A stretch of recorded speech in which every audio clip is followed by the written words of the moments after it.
This is modern Seoul.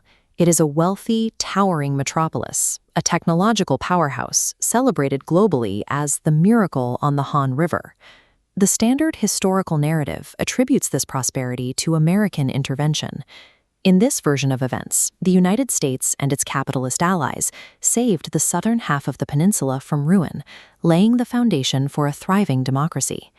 Building this capitalist powerhouse required the United States to sponsor and arm a series of fascist dictatorships that systematically slaughtered their own citizens for decades.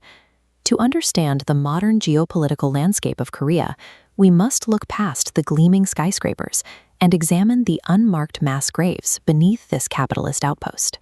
In 1945, as Japanese colonial rule collapsed at the end of World War II, Koreans across the peninsula began organizing. They formed grassroots egalitarian networks called People's Committees to build an independent socialist society. The United States occupied the territory south of the 38th parallel with the specific objective of preventing a unified socialist nation from emerging. To dismantle the local committees, American authorities reinstated the very people Koreans had just fought to expel, the Japanese colonial collaborators, placing them back in charge of the police and bureaucracy. The South Korean state began not with liberation, but by using foreign tanks to force the population back into a system of colonial-style class subjugation. By 1948, the U.S. formalized this control through unilateral, heavily protested elections.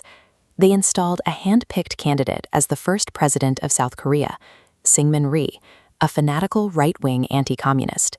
When residents on Jeju Island rose up to protest the illegal partition of the country, U.S. commanders directed South Korean forces to execute a scorched earth campaign. They burned villages and killed up to 30,000 civilians. The outbreak of the Korean War in 1950 provided a new context for domestic state violence, the Bodo League Massacre. South Korean police and army units rounded up 100,000 suspected leftists, union members, and peasants, executing them without trial and dumping their bodies into shallow trenches. Declassified documents show that U.S. officers observed, photographed, and in specific cases officially permitted these mass executions as a means of eliminating the domestic political opposition. The South Korean ruling class utilized the chaos of the 1950 conflict to physically liquidate its internal class enemies with total American approval.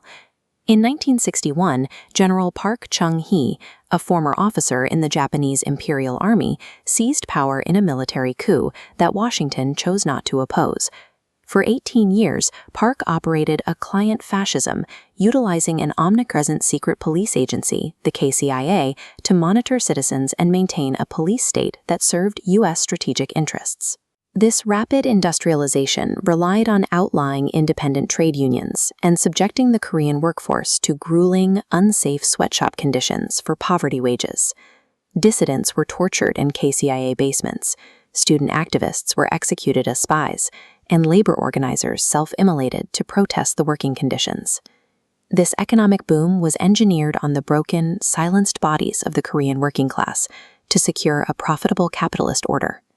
Following Park's assassination in 1979, a new military cabal seized control, sparking massive pro-democracy protests in the city of Gwangju in May 1980.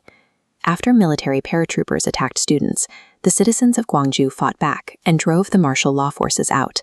For a few days, they liberated their city, organizing themselves into a self-governing egalitarian community. Declassified Cherokee files reveal that the Carter administration, fearing the loss of a strategic client state, secretly gave the South Korean military the green light to deploy frontline troops to retake Gwangju. The resulting assault left hundreds of civilians dead, gunned down by a U.S.-backed military for demanding basic democratic rights. When forced to choose between the democratic will of the Korean people and maintaining capitalist control at Gwangju, Washington chose to facilitate mass murder. Today, South Korea is a democracy, a status won through decades of street-level resistance against U.S.-backed fascist terror.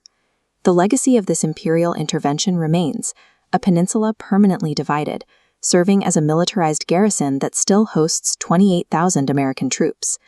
Had the initial 1945 grassroots revolution been allowed to proceed, the peninsula could have been peacefully unified by its own people. The expansion of this empire demands the systemic crushing of self-determination, a toll paid in the blood of the working class.